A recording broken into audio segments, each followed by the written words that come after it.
인지하셔서 우리로 말씀을 깨닫는 지혜를 허락하시고 성령님의 인도하심 따라 우리 심령이 또한 하나님의 임재를 체험하는 그러한 은혜의 시간이 되기를 주님의 이름으로 소원합니다. 아멘. 우리 지난주에 말씀을 다 못 마쳤죠. 그래서 우리 7장 11절부터 오늘 보시겠습니다. 7장 11절 보시면 그때 나오죠. 작은 뿔이 말하는 큰 목소리로 말미암아 주목하여 보는 사이에 짐승이 죽임을 당하고 그의 시체가 상한 바 되어 타오르는 불에 던졌으며 12절로 그 남은 짐승들은 그의 권세를 빼앗겼으나 그 생명은 보존되어 정한 시기가 이르기를 기다리게 되었더라 말합니다. 이는 짐승에 대한 심판이 묘사되고 있습니다. 여기서 이 작은 뿔이 말하는 큰 소리로 말미암아 여기 이 구절이 나옵니다. 이 구절의 의미는 하나님을 대적하고 모독하는 작은 뿔, 곧 사람의 눈 같은 눈들이 있고 또 입이 있어 큰 말을 하는 그것의 오만한 행위를 가리키는 말입니다. 그 존 칼빈을 대표로 하는 개혁주의자들은 이 작은 뿔을 인간적인 성정과 지혜로 이해하여서 오늘 성경 말씀에도 작은 뿔이 사람의 눈과 입이 있고 그렇게 기록되어 설명된 것처럼 작은 뿔이 사탄에게서 부여받은 능력과 권세로 곧 뛰어난 언변과 능력으로 세상의 많은 사람들을 미혹하게 할 적그리스도적인 인물로 이 작은 뿔을 해석을 합니다. 그래서 우리 계시록 12장 7절, 8절, 9절 말씀을 한번 찾아보겠습니다. 계시록 12장 7절, 8절, 9절 말씀을 우리 박 집사님이 읽어주세요. 네.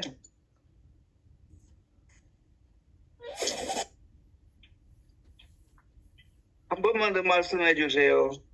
계시록 12장 7절, 8절, 9절, 3절 말씀입니다.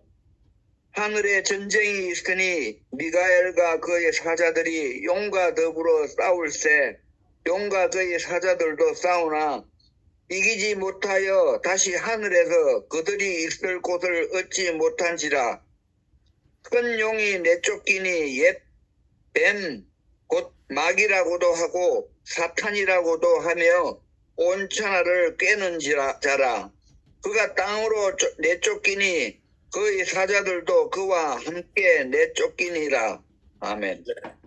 이 부분이 뭡니까? 이 말씀 무엇을 묘사하고 있는 거죠? 그 하늘의 천산 전쟁을 얘기를 합니다. 영적 전쟁을 얘기한다고도 말할 수 있습니다. 그래서 여기서 이 용은 하늘에서 하나님께 반역하다가 땅으로 쫓김을 받아 내려온 사탄 또는 마귀입니다. 그러므로 이 사탄의 힘과 능력은 하나님만큼은 못하지만 그가 과거에 천사장이었기 때문에 그 힘과 능력은 대단한 것입니다. 이 사탄이 우리 계시록 13장 2절에 보면 내가 본 짐승은 표범과 비슷하고 그 발은 곰의 발 같고 그 입은 사자의 입 같은데 용이 자기의 능력과 보좌와 큰 권세를 그에게 주었더라고 나옵니다. 그래서 용이 자기의 능력과 보좌와 권세를 다 그 짐승에게 주었다고 했으니 짐승으로 표현된 오늘 본 말씀의 로마 제국이 얼마나 사탄처럼 악한 일을 많이 할 것인지 우리가 짐작할 수 있습니다. 실제로 사탄으로부터 모든 능력과 권세를 물려받은 로마가 얼마나 악하고 잔인한 짓을 했는지는 서양 고대 역사가 증명을 합니다. 로마 황제들 중에 여러분은 네로 황제 잘 아시죠?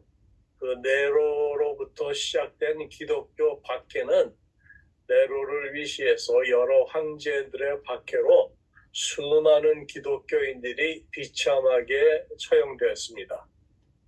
화형으로 또는 십자가 형틀로 혹은 콜로세움의 그 굶주린 사자떼의 먹이로 그들이 순교를 당했습니다. 그렇게 강대국인 로마도 그 열뿔이 의미하는 것과 같이 10개의 작은 나라들로 분열되게 됩니다. 다니엘서 7장 8절에 나온 말씀처럼 내가 그 뿔을 유심히 보는 중에 다른 작은 뿔이 그 사이에서 나더니, 여기서 이 10뿔이란 대로마 제국이 작은 10개 나라로 갈라지는데 그 10뿔, 10나라들 사이에서 다른 작은 뿔이 솟아나게 되었다는 것입니다. 대제국인 로마의 세력이 몰락되어 가면서 로마의 뒤를 계승해서 나타나는 작은 뿔은 로마에서 분열되어서 갈라진 곧 이탈리아의 한 지역에서 시작되는 로마 교황국으로 그들 개혁주의자들은 해석을 합니다. 이 교황국이 어떻게 생겼으며 그 권력이 어떻게 커져가는가에 대해서 역사적으로 살펴보면 작은 뿔로 표현된 교황의 정체가 무엇인지를 알 수 있습니다. 역사를 보면 이 로마의 콘스탄틴 황제가 등극해서 로마를 다스리다가 AD 330년에 로마를 떠나 동쪽 흑해와 터키 쪽으로 옮겨가서 현재의 이스탄불에 자기의 이름 콘스탄틴을 따서 콘스탄틴노블이라는 도시를 건설하기 시작하였는데 이것이 바로 동로마와 소로마 분리의 시작이 되었습니다. 황제는 후에 로마의 수도를 아주 콘스탄티노블로 천도를 했고 로마가 있던 서부 지역에 권력의 진공 상태가 생기게 되자 AD 538년에 당시 로마의 저스티니안 황제가 로마 교회의 감독인 유세비우스를 온 세계 교회의 머리로 임명하면서 서로마 제국에 있는 군대를 사용할 수 있는 권한까지 주게 됩니다. 이렇게 됨으로써 이때부터 이 교황권의 그 정치적인 권세와 종교적인 권세를 가진 엄청난 그 권한을 가진 존재가 되기 시작합니다. 그래서 이 작은 뿔 교황에 대해서 그들은 다니엘서 7장 8절 말씀과 관련하여 다음과 같이 말하고 있습니다. 이 개혁주의자들이 말하는 겁니다. 첫째로 이 작은 뿔에는 사람의 눈 같은 눈들이 있다고 했는데 작은 뿔인 교황에게는 세계의 모든 정치와 종교계를 감독하고 판단하는 통찰력이 있을 뿐만 아니라 실제로 정치적이고 종교적인 권세는 대단한 능력을 갖게 되었다고 그들은 말합니다. 둘째로 또 입이 있어 큰 말을 하였더라라고 했는데 이 큰 말이란 어떤 말인가 하면 대단한 말 또는 교만한 말입니다. 이런 말에 대해서는 신약 성경에서도 참난된 말이라고 기록된 부분이 있습니다. 성경에서 참난된 말이란 사람의 말 중에 두 가지의 말에 대해서 잘못을 범할 때 참난된 말이라고 했습니다. 누가복음 5장 20절에 보시면 한 번은 예수께서 중풍병자를 고치실 때 그를 메고 온 네 사람의 믿음을 보시고 예수께서 이르시되 이 사람아 내 죄사함을 받았느니라 하고 말씀하셨을 때 그때 옆에 있던 이 서기관과 바리새인들이 하는 말이 이를 보고 신성모독 곧 옛날 번역에는 참남한 말이라고 번역을 했었습니다. 이 신성모독하는 자가 누구냐? 오직 하나님 외에 누가 능히 죄를 사하겠느냐고 기록하고 있습니다. 사람으로서 하나님만이 할 수 있는 것을 곧 죄를 사한다고 말씀하셨을 때 이는 신성모독죄, 참남죄라고 그들이 말했던 것입니다. 또 다른 예로 예수께서 요한복음 10장 30절 말씀으로 나와 아버지는 하나이니라 하신데 이렇게 말씀을 하셨을 때 유대인들이 말하되 내가 사람으로서 자칭 하나님이라 하였으니 이는 신성모독이라고 말을 합니다. 그런데 과연 교황은 하나님과 동등하다고 말하며 인간의 죄를 용서해 줄 수 있는 권세를 가지고 있다고 주장하고 있는가에 대해서 여러 가지 말과 자료들을 통해서 이 교황의 참남된 신성모독을 예로 몇 가지를 말씀을 드리겠습니다. 그 로마교회 사전 교황 페리르스에 나오는 말인데요. 이렇게 나온 구절이 있습니다. 교황만이 가장 거룩하다고 불릴 수 있으며 거룩한 군주, 지고한 황제, 그리고 왕 중의 왕이라고 불릴 수 있다. 교황은 그토록 큰 위엄과 능력을 가지고 있기 때문에 그리스도와 하나가 되어 동일한 심판을 구성할 수 있다. 그래서 교황이 행한 바는 무엇이든지 하나님의 입으로부터 발해진 것으로 그러한 역임을 받는다. 그렇게 기록되어 있으며 또한 우리 교황들은 이 땅에서 전능하신 하나님의 자리를 차지하고 있다. 이 교황 레오 13세가 한 말입니다. 그가 또 말하기를 교황은 너무 존엄하고 높기 때문에 단지 인간이 아니라 하나님과 같은 존재로서 하나님의 대리자이다라고 그가 말하고 있습니다. 그리고 이 교황은 하늘의 왕, 지상의 왕, 연옥의 왕으로서 3층 면류관을 쓴다고 말하며 또한 교황은 단지 예수 그리스도의 재리자일 뿐만 아니라 그의 육신의 베일 속에 감추어진 예수 그리스도 자신이시다라고 캐톨릭 월간지 1895 7월호에 이렇게 기록되어 있습니다. 이상과 같이 너무나도 방자한 말들을 언급하고 있습니다. 성경은 분명히 다음과 같이 말씀하시면서 우리에게 알려주고 있습니다. 하나님은 한 분이시요 또 하나님과 사람 사이의 중보자도 한 분이시니 곧 사람이신 그리스도 예수라. 디모데전서 2장 5절 말씀입니다. 그리고 저는 불법의 사람 대적하는 자라 신이라고 불리는 모든 것과 숭배함을 받는 것에 대항하여 그 위에 자기를 높이고 하나님의 성전에 앉아 자기를 하나님이라고 내세우니라. 이 데살로니가 후서 2장 4절 말씀처럼 이와 같이 작은 뿔 교황에 대한 특히 계시록에 나타나는 사나운 짐승의 작은 뿔에 대한 종교개혁자들의 이러한 믿음은 현재 가장 권위 있는 백과사전 중에 하나인 브리테니카 백과사전에 이렇게 기록되어 있습니다. 잘 들어보세요.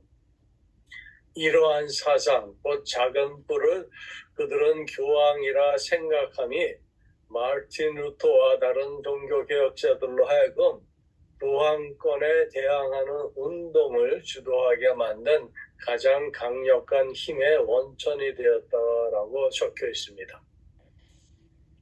또한 마르틴 루터는 사도 바울의 데살로니가 후서 2장 4절 말씀을 인용하여 그는 대적하는 자라 신 하나님이라고 불리는 모든 것과 숭배함을 받는 것에 대항하여 그 위에 자기를 높이고 하나님의 성전에 앉아 자기를 하나님이라고 내세우니라고 적그리스도에 대해 기록하였던 그 교만한 존재가 여기에 있다라고 성경 말씀을 사용하면서 교황권이 실제로 적그리스도의 권좌에 앉아 있다는 사실을 나는 확신하는 바이다라고 루터가 그렇게 말을 했습니다.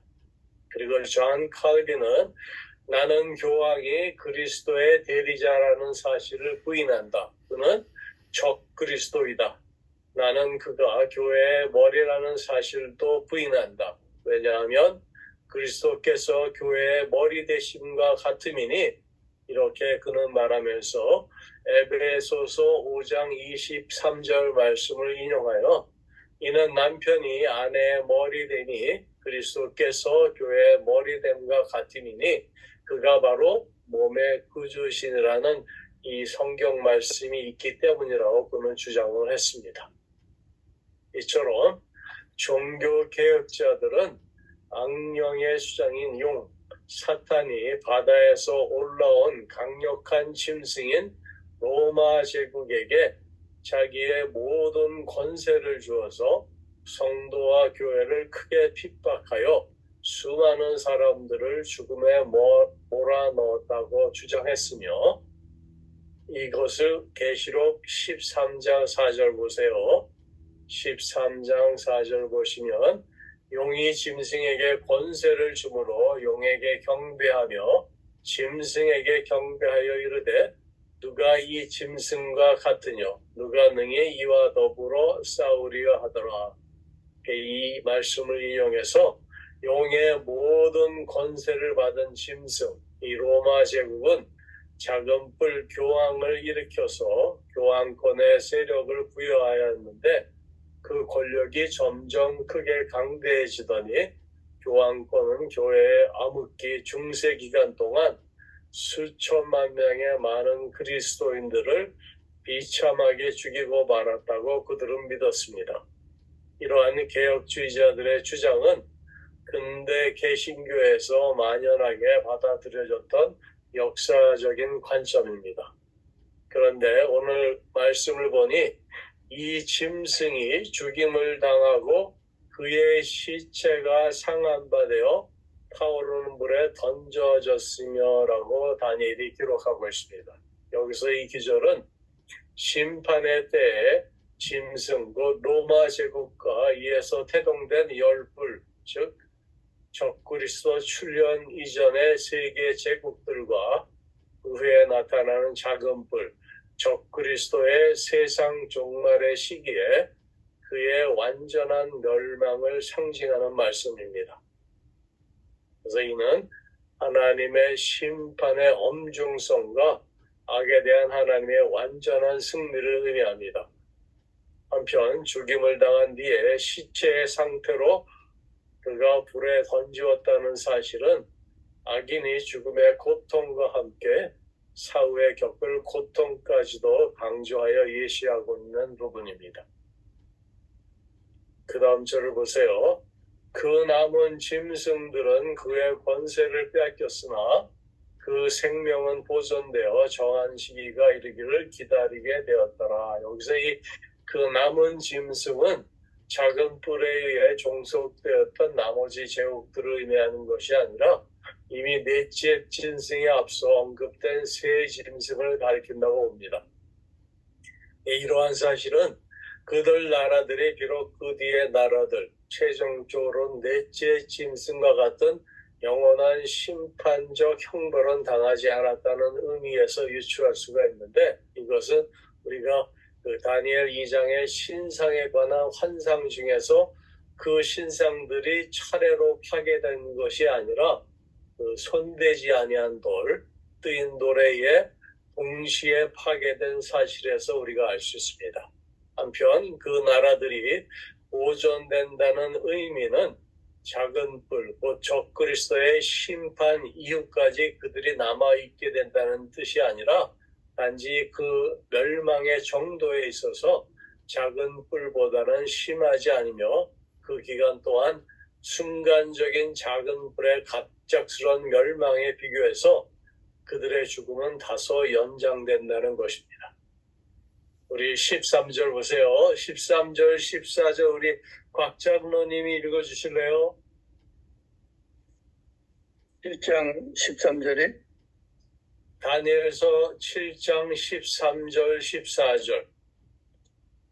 내가 또 밤 한상 중에 보니 인자 같은 이가 하늘 구름을 타고 와서 옛적부터 항상 계신 이에게 나아가 그 앞으로 인도되매 그에게 권세와 영광과 나라를 주고 모든 백성과 나라들과 다른 언어를 말하는 모든 자들이 그를 섬기게 하였으니 그의 권세는 소멸되지 아니하는 영원한 권세요 그의 나라는 멸망하지 아니할 것이니라. 아멘. 아멘. 예. 이제 장면이 바뀌어서 앞에 언급되었던 11절, 12절의 그 하나님의 심판과 극명한 대조를 이루는 모습이 나타납니다.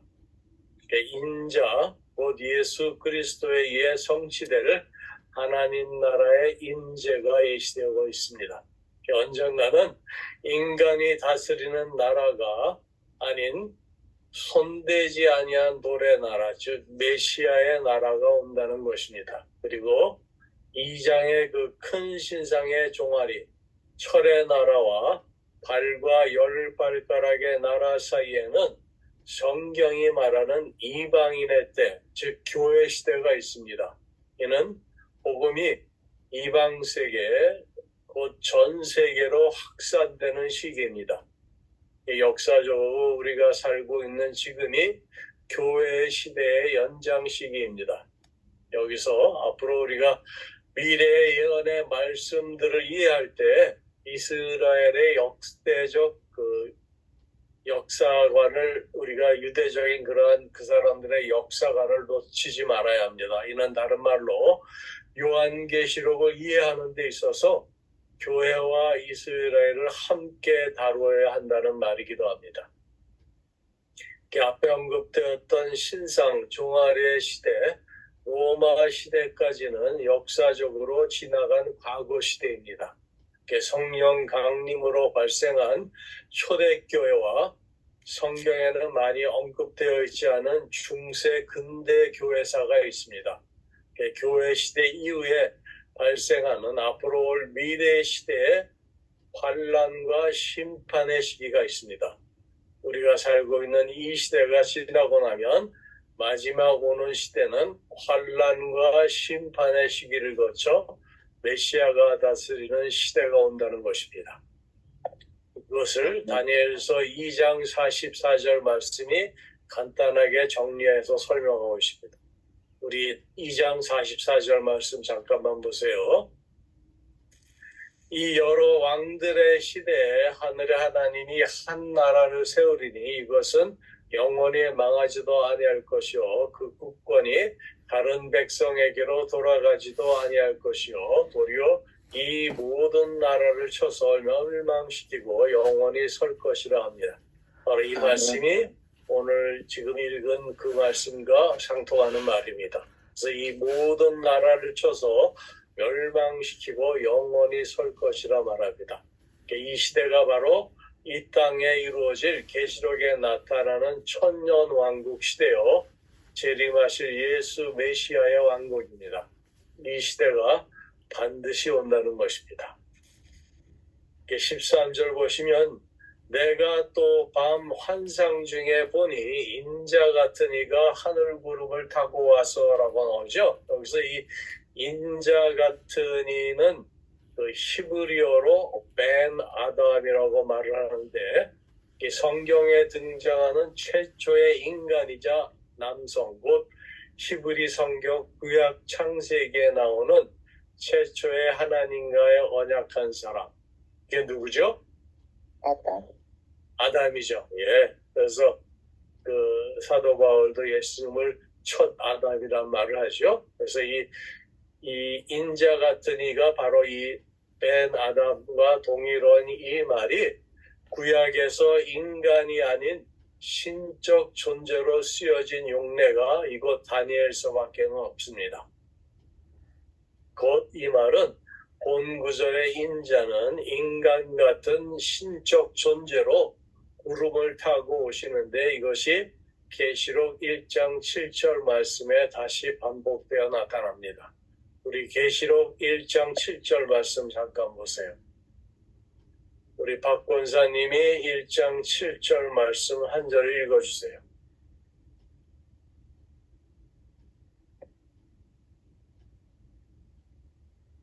올지어다 그가 구름을 타고 오시리라.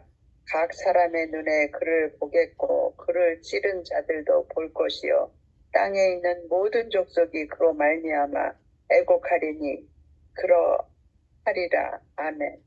네, 아멘. 그래서 이 모든 족속이 그로 말미암아 애국하리라 이 말씀을 명심해 두시고, 여기도 보면 그가 구름을 타고 오시리라 나오죠.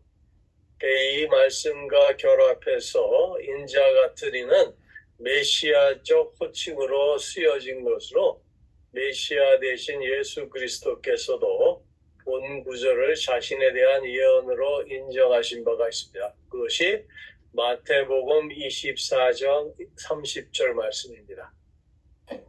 마태복음 24장 30절 말씀 보세요. 우리 이 권사님, 예, 마태복음 24장 30절 한 절 말씀 읽어주세요. 24장 30절.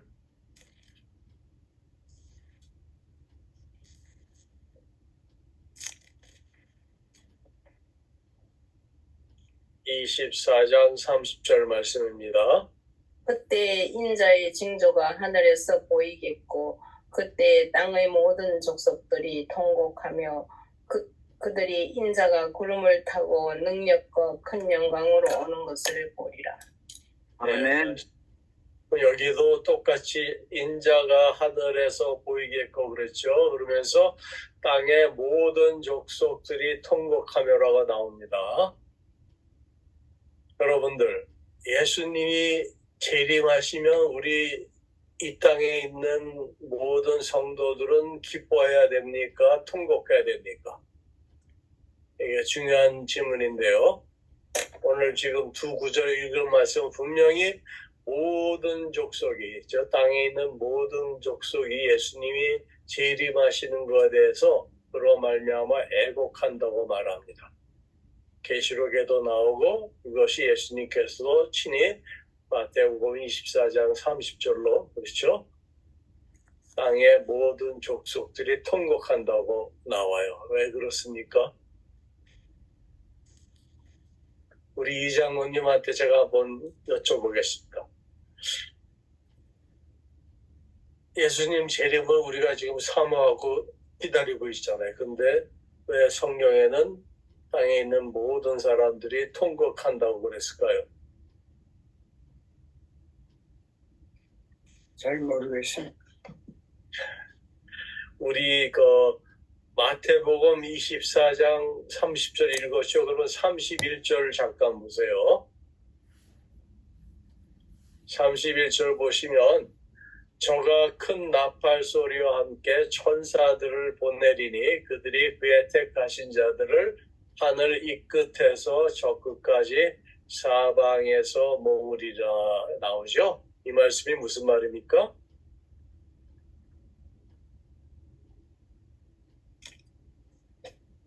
천사가 나팔을 불어서 그리스도의 그 강림을 알리게 되죠. 계시록에 계속 그 표현들이 나오잖아요. 근데 그 천사들을 보내서 그들이 택하신 자, 곧 예수님 강림하실 때 이 땅에 존재하고 있는 모든 교회와 성도들을 부르십니다.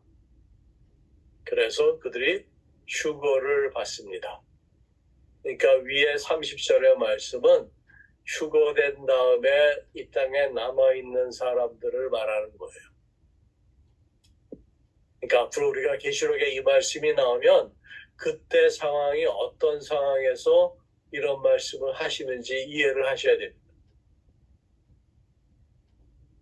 네, 그건 이제 계시록 가서 다시 말씀을 드릴게요. 또한 그 마태복음 26장 64절에서도 예수께서 이르시되 내가 말하였느니라 그러나 내가 너희에게 이르노니 이후에 인자가 권능의 우편에 앉아 있는 것과 하늘 구름을 타고 오는 것을 너희가 보리라 하시니라고 기록하고 있고 마가복음 13장 26절에도 그때 인자가 구름을 타고 큰 권능과 영광으로 오는 것을 사람들이 보리라 말씀하십니다. 이에 따라서 14절 말씀으로 그에게 권세와 영광과 나라를 주고 모든 백성과 나라들과 다른 언어를 말하는 모든 자들이 그를 섬기게 하였으니 그의 권세는 소멸되지 아니하는 영원한 권세요 그의 나라는 멸망하지 아니할 것이니라 이 말씀하셨습니다. 그래서 이 말씀의 진정한 의미는 그리스도께서 성육신으로 임하셔서 그의 나라를 이미 이 땅에 선포하셨고 그의 재림으로 온전히 성취될 하나님의 나라에서 인자는 전 우주적 통치 곧 권세와 영광과 나라를 하나님께로부터 위탁받게 될 것이라는 말씀입니다. 그래서 이러한 위탁은 그의 흠없음, 속죄사역 그리고 죽음과 부활을 통한 인류의 심판자로서의 자격을 입증하셨던 사실에 의거한 것입니다. 이것을 사도행전 17장 31절이 이렇게 설명을 합니다. 잘 들어보세요. 이는 정하신 사람으로 하여금 천하를 공의로 심판할 날을 작정하시고 이에 그를 죽은 자 가운데서 다시 살리신 것으로 모든 사람에게 믿을 만한 증거를 주셨음이라 말합니다. 그럼 여기서 오늘 말씀의 중요한 부분인데 이 보좌에 앉으신 이와 인자 같은 이에 대해서 잠깐 정리해 보겠습니다. 본문이 소개하는 다니엘의 환상은 이 세상에 등장하는 4개의 제국으로 시작을 했습니다. 그러나 그 환상의 결론은 그들과는 전혀 다른 새로운 통치로 끝이 나게 됩니다. 그래서 이 내가 보니 왕자가 놓이고 옛적부터 한상 계시니가 차장하셨는데 그의 옷은 희기가 눈 같고 그의 머리털은 깨끗한 양의 털 같고 그의 보좌는 불꽃이요 그의 바퀴는 타오르는 불이며 불이 강처럼 흘러 그의 앞에서 나오며 그를 섬기는 자는 천천히요 그 앞에 모셔진 자는 만만이며 심판을 베푸는데 책들이 놓였더라 그 말씀처럼 여기에 등장하는 옛적부터 항상 계신 분은 두말할 것도 없이 여호와 하나님이십니다. 비록 세상에 여러 제국이 등장하지만 하나님만이 처음부터 마지막까지 세상을 통치하시며 하늘 보좌에 앉아 계십니다. 하나님의 심판을 피할 사람은 아무도 없으며 한때 세상을 호령하던 제국의 황제들도 예외는 아닙니다. 그런데 본문은 보좌에 앉으신 이와 함께 또 인자 같은 이를 따로 소개합니다. 여러분들이 다니엘이 이 책을 기록할 시기 이때는 예수님이 이 땅에 오시기 전입니다. 이러한 시점에서 예수 그리스도에 대한 다니엘의 묘사는 너무나 확실해서 충격적일 정도입니다. 우리 13절, 14절 다시 한번 보세요. 우리 박 집사님이 한번 다시 읽어주실래요? 네. 내가 또 밤 환상 중에 보니 인자 같은 이가 하늘 구름을 타고 와서 옛적부터 항상 계신 이에게 나아가 그 앞으로 인도됐다며 그에게 권세와 영광과 나라를 주어 모든 백성과 사람들, 나라들과 다른 언어를 말하는 모든 자들이 그를 섬기게 하였으니 그의 권세는 소멸되지 아니하는 영원한 권세요 그의 나라는 멸망하지 아니할 것이니라. 아멘. 이 말씀이 너무나도 예수님께서 하신 말씀, 신약성경에 나오는 말씀과 계시록에 나오는 말씀들과 너무나 상통하죠. 그리고 다니엘이 예수님을 모르던 그 시기에 이렇게 그대로 기록한 말씀입니다. 아멘. 그래서 여기서 이 인자 같은 이가 옛적부터 항상 계신 이에게 나가는 것으로 보아서 이 두 분은 같은 분이 아닙니다. 그러므로 하늘 보좌에 영원부터 영원까지 앉아 계신 분이 계시고 또한 인자 같은 이가 하늘 구름을 타고 오시는데 이분은 세상을 정의로 다스리시는 바로 메시아입니다. 예수께서 인류의 죄를 대신 지시고 십자가에 달려 돌아가시기 위해 산헤드린 공회에서 신문을 받으신 기록이 있습니다. 많은 거짓 증인들이 예수에 대해 고소하였지만 예수님은 아무 말씀도 하지 않으셨습니다. 그때 제사장이 상당히 중요한 핵심적인 질문을 던지는데 그 말씀이 마태복음 26장 63절에 나오는 말인데요. 내가 너로 살아계신 하나님께 맹세하노니 내가 하나님의 아들 그리스도인지 우리에게 말하라 말합니다. 그런데 예수님께서 지금까지 모든 질문에 침묵으로 일관하셨던 주님이셨지만 이 질문에는 침묵하지 않으시고 분명히 말씀하십니다. 그러시면서 하신 말씀이 내가 말하였느니라. 그러나 내가 너희에게 이르노니 이후에 인자가 권능의 우편에 앉아있는 것과 하늘 구름을 타고 오는 것을 너희가 보리라 말씀하십니다. 그것이 마태복음 26장 64절 내용입니다.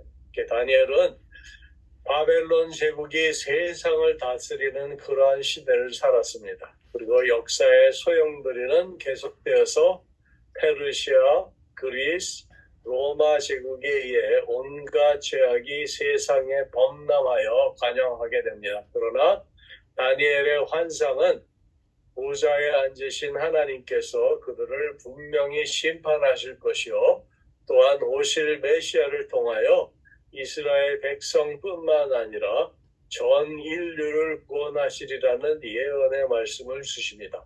그리하여 다니엘의 묵시는 우리 주님 예수 그리스도로 말미암아 하나님의 구원의 역사가 이미 성취되어 진행 중이고 교회의 시대가 지나면 마지막 때에 다시 오실 주님은 구세주가 아니라 심판자로 오신다는 것입니다. 엔타임 마지막 날에 우리 모두는 예수께서 하늘 구름을 타고 오시어 온 세상을 심판하는 장면을 목도하는 증인들이 될 것입니다. 예수께서 이 산헤드린 공회에서 신문을 받고 무리들의 고함 소리에 빌라도 총독 앞에서 또한 십자가형을 집행받는 그 현장은 인류의 죄악이 로마 시대에 극에 달한 현장 그대로였습니다. 그러나 예수님은 바로 그 순간에 다니엘서를 인용하시면서 인자가 권능의 우편에 앉아 있는 것과 하늘 구름을 타고 오는 것을 너희가 보리라고 말씀을 하셨습니다. 이 말씀이 내포하는 의미는 심판자로 오시는 당신을 나타내신 것입니다. 비록 세상의 권세자들이 온 땅을 죄악으로 물들이고 있었지만 역사의 주관자는 언제나 하나님이시며 하나님께서 보내신 메시아 예수 그리스도께서 인류 구원의 사역을 완성하고 계셨습니다. 이로 인하여 하나님께서 그에게 권세와 영광과 나라를 주고 모든 백성과 나라들과 다른 언어를 말하는 모든 자들이 그를 섬기게 하였으니 그의 권세는 소멸되지 아니하는 영원한 권세요 그의 나라는 멸망하지 아니할 것입니다. 아멘. 아멘. 이제 오늘 본문에 들어가기 전에 이 다니엘서 2장에는 느부갓네살 왕이 꿈에 본 신상에 대한 이야기가 나옵니다. 그래서 다니엘이 하나님의 계시를 받아서 이를 풀이하게 되는데 머리는 금이요. 곧 어느 제국이죠? 바벨론 제국이죠. 그 다음에 가슴과 팔은 은이요. 어느 나라죠? 예, 페르시아 제국이죠. 그 다음에 배와 널쩍 다리는 노시요. 어느 제국이죠? 그리스. 예, 그리스 헬라 제국입니다. 그 다음에 두 종아리는 쇠요. 그것이 어느 제국이죠? 네, 로마 제국. 그리고 마지막 부분 발과 열 발가락은 얼마는 흙이요. 얼마는 생 열발가락의 나라가 묘사되어 있습니다. 이 시대에 적그리스도가 세상에 출현하여 세계를 통합하고 다스리는 시대가 온다는 것입니다. 이 시대가 지날 때 다니엘서 2장 34절 말씀에 따르면 손대지 않은 돌이 나와서 신상의 새와 진흙의 발을 쳐서 부서뜨리게 되는데 그 큰 신상은 다 부스러져 바람에 날려 온데간데 없이 사라지고 그 부스러진 돌은 부서뜨린 돌은 태산을 이루어 온 세계에 가득하게 됩니다. 그래서 여기서 손대지 않은 돌은 예수 그리스도로 인간의 어떤 도움도 없이 하나님의 주권적인 섭리로 상징된 돌이 그 신상의 새와 진흙 부분 곧 10발가락을 쳐서 신상을 박살내었습니다. 신상의 새와 진흙의 발 부분을 쳐서 깨뜨린 셈입니다. 이는 세상 나라는 궁극적으로 메시아에 의해서 정복과 멸망을 당한다는 점을 명시해주고 있습니다. 이 큰 신상은 다 부스러져 바람에 날려 온데간데 없이 사라지고 그 부스러뜨린 돌은 태산을 이루어 온 세계에 가득하게 되는데 이것이 바로 메시아의 나라입니다. 그리고 이 돌이 바로 재림하실 예수입니다. 이 새와 진흙으로 이루어진 이 10발가락은 지난주에 그 7장에 나타나는 넷째 짐승이 가지고 있는 10뿔과 상통하는 것으로 이 마지막 나라 넷째 짐승 로마는 이전의 모든 나라 바벨론, 페르시아, 그리스의 문화유산이나 백성, 영토 등을 흡수한 존재입니다. 그러나 그의 종말은 역사적으로 서기 476년에 그 게르만 민족의 일개 부족에 불과했던 헤롤리에 의해서 그 나라는 분열되어서 10발가락 시대가 됩니다. 그래서 이 10발가락 시대, 10불의 시대, 분열 왕국 시대가 시작되는데 이 시대가 바로 AD 476년부터 그리스도의 재림까지 계속되게 됩니다. 이 표현이 다니엘서 2장에 나오는 그 왕께서 그 발과 발가락이 얼마는 토기장의 진흙이요 얼마는 철인 것을 보셨은즉 그 나라가 얼마는 든든하고 얼마는 부서질 만할 것이며 왕께서 철과 진흙이 섞인 것을 보셨은즉 그들이 다른 인종과 서로 섞일 것이나 피차에 합하지 아니하며 철과 진흙이 합하지 않음과 같으니라 이렇게 말합니다. 이렇게 분열된 10왕국은 인종이 섞이게 되지만 절대로 합하지는 않게 됩니다. 이 10뿔이라는 표현 그대로 이는 로마 제국의 분열을 말하는 것으로 여러 나라로 갈라져서 여러 유럽에서의 통일된 제국시대는 끝이 나고 이렇게 시작된 10뿔은 이 나라에서 일어날 10왕이요. 그런데 분열된 10나라 중에서 세 나라는 역사의 무대에서 사라집니다.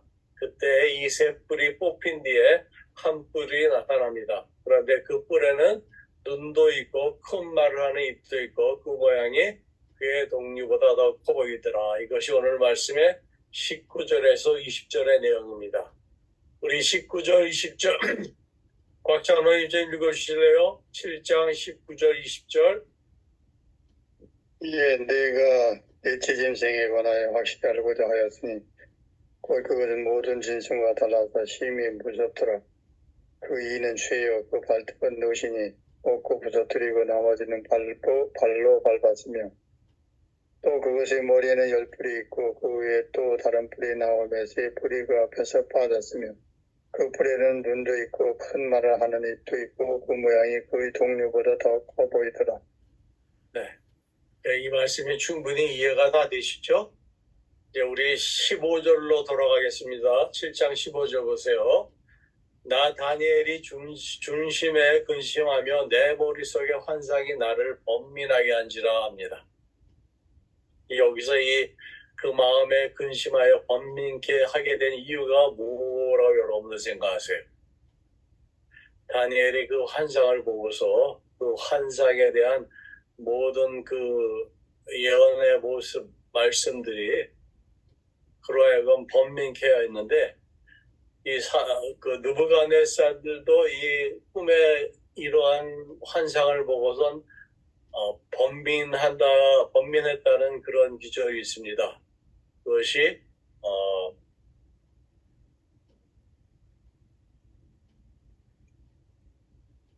2장 1절에 보시면 느부갓네살이 꿈을 꾸고 그로 말미암아 마음이 번민하여 잠을 이루지 못한지라 나옵니다.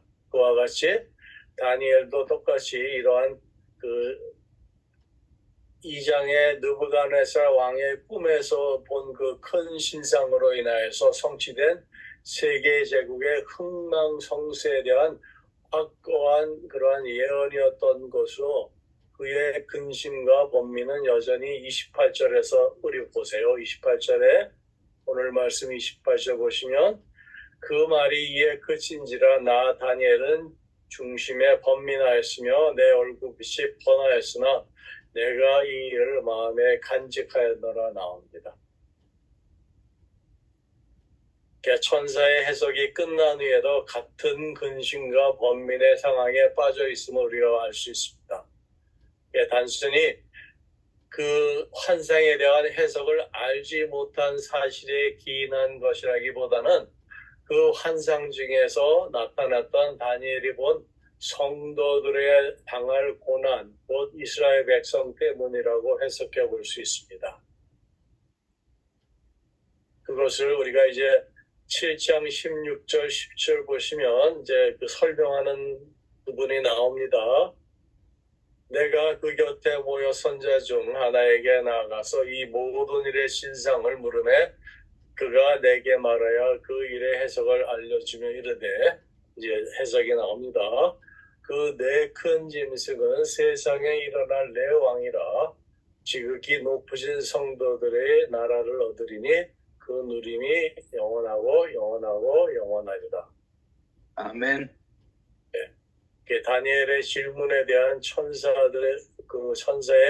결과적인 답변으로 세상에 대한 네 제국의 지배권이 궁극적으로는 예수 그리스도의 성육신과 재림으로 성취될 하나님 나라에서 구속함을 받은 성도들에게도 영원히 기속될 것임을 말하고 있습니다. 그런데 이 네 왕은 앞에서 언급되었던 네 제국을 가리킵니다. 그리고 지극히 높으신 자의 성도는 곧 하나님의 택하신 백성을 가리키는 말입니다. 이들은 구약에 주로 언급되었던 육족 이스라엘, 그러니까 유대인들뿐만 아니라 궁극적으로는 모든 인간의 생사화복에 대한 결정권을 가지신 하나님과 그리스도로 말미암아 새 언약을 체결하여 즉 하나님께 속해 있는 영적 이스라엘 백성을 말합니다. 그래서 이 성도들이 나라를 얻으리니 그 누림이 영원하고 영원하고 영원하리라 말씀하십니다. 그래서 우리 19절 20절 하고는 말씀을 하시겠습니다. 19절 20절 우리 박 권사님이 읽어주실래요?